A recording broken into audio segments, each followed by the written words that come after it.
The phone rang at 11:42 p.m., 4 hours after I buried my husband. I was sitting on the edge of our bed in Charlotte, still in my black dress, staring at Marcus's reading glasses on the nightstand like they might explain something. My hands wouldn't stop shaking. I almost let it go to voicemail. Almost. Denise? It's Warren. Warren Ashford. His voice cracked on my name. I'm so sorry to call this late.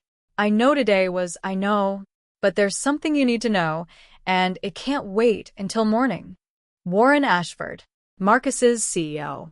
The man who'd stood up at the funeral home that afternoon and couldn't get through 2 sentences about his best engineer without breaking down. I hadn't expected to hear from him again so soon. Warren, it's almost midnight. I know it's late, and I know it's cruel timing, but if I don't tell you tonight, someone else is going to get to you first. And they're not going to tell you the truth. My stomach dropped. What are you talking about? Marcus came to see me 3 weeks ago. He knew something, Denise. He knew he didn't have much time. The doctors had told him about his heart, and he made me promise that if anything happened to him, I'd call you myself, before anyone else could. I gripped the phone so hard my knuckles ached. Before who else could? There was a pause, and in it, I heard him choose his next words carefully. Your brother-in-law, he said. Grant. He's already filed paperwork with our legal department. Today. The day of the funeral. If you've ever had the ground shift under you at the exact moment you thought you'd already hit bottom, you understand what that sentence did to me. I'm going to tell you everything, what Marcus knew, what Grant tried to take, and what was waiting for me in an envelope I didn't even know existed.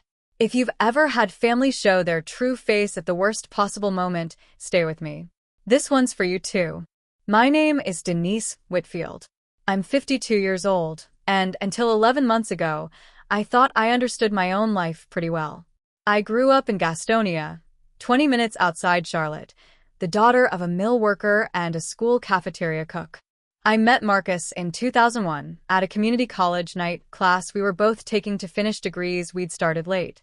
He was already an engineer by trade, self-taught, sharp as anything, working nights to pay for the credential that would let him walk through doors his talent alone couldn't open. We married in 2004. No kids of our own. That wasn't in the cards for us, but Marcus had a son, Ethan, from a marriage before mine, and I loved that boy like he came from me. Marcus spent 18 years at Brantley Logistics, working his way from a warehouse systems tech to vice president of engineering. He built half the software backbone that company still runs on. Warren Ashford, the CEO, wasn't just his boss.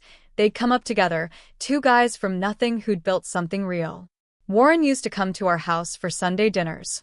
Marcus's family was different terrain. His mother, Eleanor, never fully warmed to me.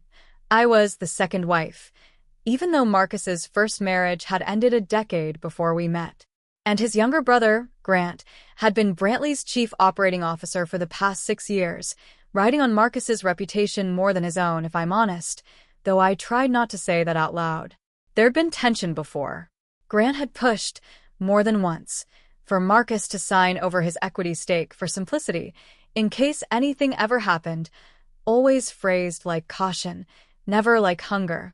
Marcus always brushed it off. Grant likes control, he told me once. Doesn't mean he's wrong to want it.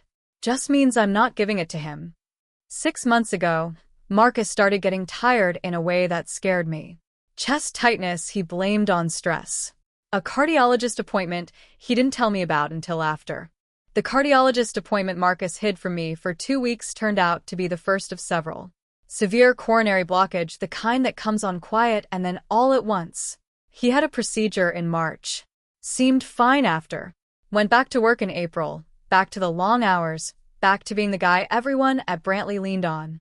I didn't know he'd gone to see Warren privately in early June. I didn't know about the folder. Marcus died on a Tuesday morning, June 23rd, at his desk, 40 minutes before his 10 o'clock meeting. A massive cardiac event, the medical examiner said. Fast. The kind of fast that's supposed to be a small mercy and somehow never feels like one. The funeral was 5 days later, at Mecklenburg Memorial. 200 people came. Grant gave a eulogy about the Whitfield legacy that made it sound like the company owned my husband more than I ever had. Eleanor sat in the front pew in a suit so sharp it looked rehearsed, and she barely looked at me the entire service. Afterward, at the reception, Grant found me by the coffee table. "We need to talk soon about the transition," he said, like Marcus was a job title and not a person we'd just lowered into the ground. "There are equity matters. Better we handle it as family, quietly, before lawyers get involved and make it ugly." "Grant," I said. "We buried him 4 hours ago." "I know. That's exactly why we should move fast, before things get complicated." He squeezed my shoulder like that was comfort. "You don't have to worry about any of it. I'll handle it." I remember thinking, even then, half numb with grief, that sentence should have scared me more than it did. I was too tired to fight, too raw to suspect. I went home. I sat on the bed. And 4 hours later, Warren called to tell me Grant had already filed paperwork with the company's legal department that same afternoon, while I was still standing at my husband's graveside. "What kind of paperwork, Warren?" I asked, my voice barely holding steady. "A request to formally transfer Marcus's vested equity and his seat on the technical advisory board to Grant, effective immediately, citing operational continuity. He's framing it as protecting the company during a leadership gap." Warren's voice tightened. "Denise, Marcus's equity in Brantley is worth just under $2 million. It was supposed to come to you. All of it. That was in his will." $2 million. I hadn't even opened Marcus's will yet. The lawyer's appointment wasn't until the following week. I hadn't had a chance to know what I was even supposed to be protecting. Can he just take it? Tonight, of all nights. He's trying to move before probate finalizes anything, while things are chaotic. It's not illegal exactly what he's filed. It's a request, and our board would have to approve it. But Grant's hoping it slides through fast, before you're in a position to object. Before you even know to object. I felt something in me go very cold, and very still. "You said Marcus came to you 3 weeks ago." "He did." "He sat in my office, and he told me he suspected exactly this, that Grant would try to move on his shares the second he was gone. Marcus knew his brother better than any of us wanted to admit out loud." Warren paused. "He left something with me. An envelope. Documents. He made me promise I'd only give it to you, and only if," his voice caught. "Only if this exact situation happened." "What's in it?" "I don't know all of it." "He sealed it." "But he told me one thing, word for word, and told me to say it to you if this call ever needed to happen. Tell Denise I saw this coming, and I made sure Grant can't win." I sat with the phone against my ear, in the dark, in the dress I'd worn to bury my husband, and for the first time all day, I didn't feel afraid. I felt something sharper. Ready. I met Warren at his office at 8 the next morning, before Brantley's building had even filled with employees. He looked like he hadn't slept either, tie loose, eyes red-rimmed, a manila envelope sitting on his desk like it might go off. "Marcus trusted you with this," I said. "Why not a lawyer?" "Because a lawyer would have had to disclose at the moment Grant's people came asking questions, and Marcus needed the timing controlled. He needed it to land exactly like this, after the funeral, before the board vote, in your hands and no one else's." Warren slid the envelope across the desk. "He also told me something else. Something about Grant that I didn't know until he told me." I opened it there, in that office, with the morning light coming in wrong-angled and cold. Inside were 3 things. First, a formal, notarized letter from Marcus, dated 8 weeks before he died, irrevocably assigning his equity and board seat to me in the event of his death, already filed with Brantley's legal counsel, predating anything Grant could submit. Second, a private memo Marcus had written documenting a pattern of expense discrepancies he'd found in Grant's departmental budgets over the past 2 years, nearly $90,000, unaccounted for, routed through vendor contracts Grant controlled personally. And third, a short letter to me, in his handwriting. My chest went tight reading it. "Denise, if you're reading this, it means my brother tried to take what's yours before you even had time to grieve. I'm not writing this to punish him. I'm writing it because I know what fear does to people who feel like they've always lived in someone else's shadow. Protect yourself first. Then, if you can find it in you, help him find his way back. He's still my brother. I loved him even when he made that hard. I hadn't expected Marcus, from beyond every ending, to ask me for mercy in the same breath as protection.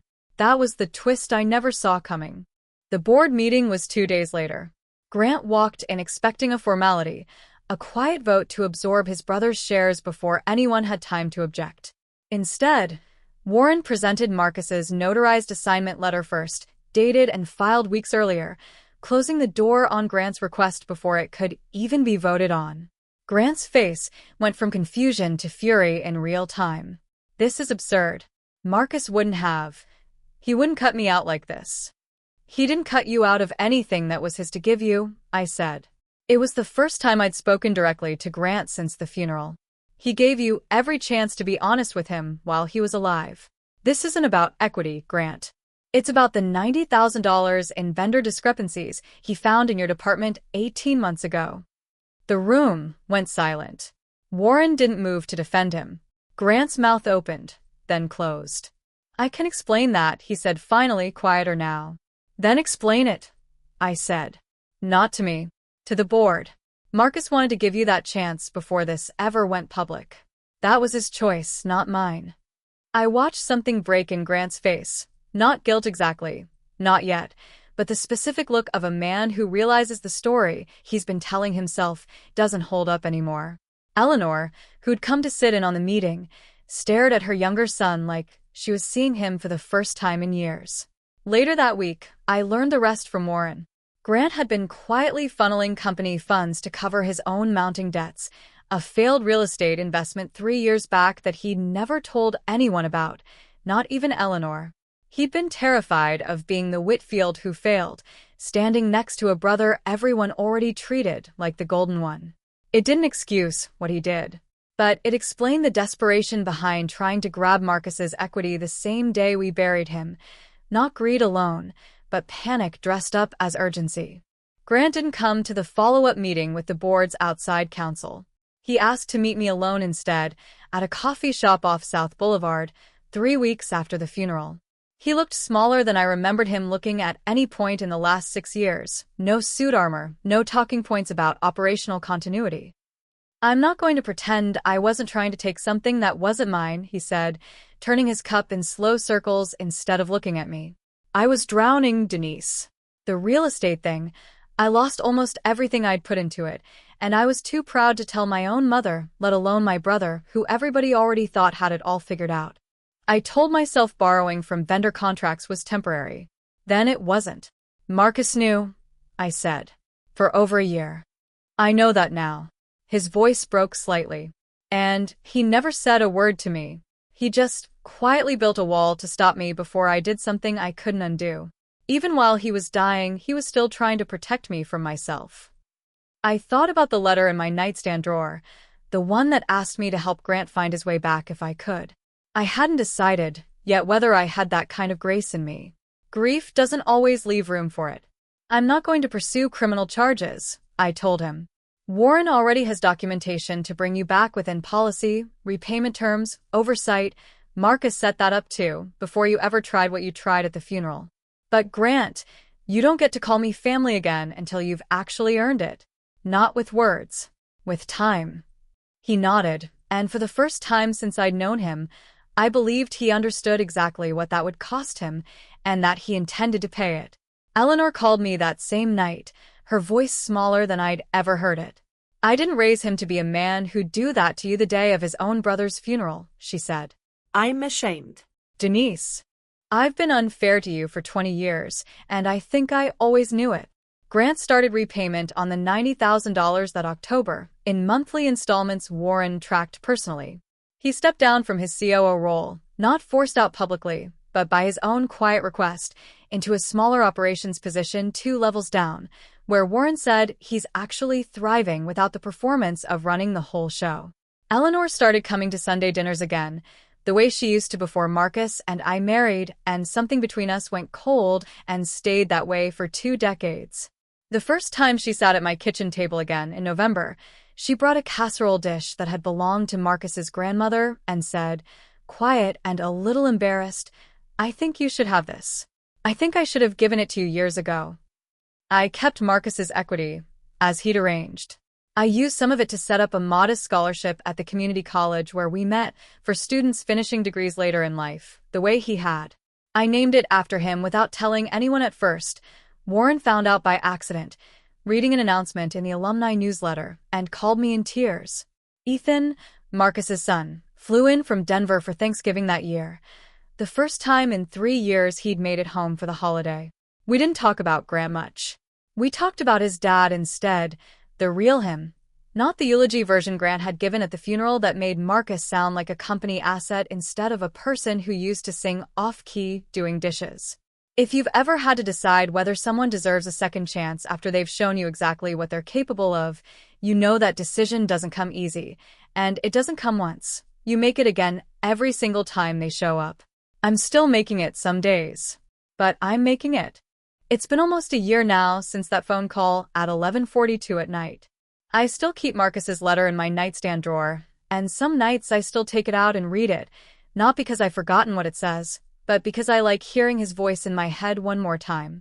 I think about how close I came to losing everything he built, not just the money, though that mattered, but the truth of who he actually was in his last months.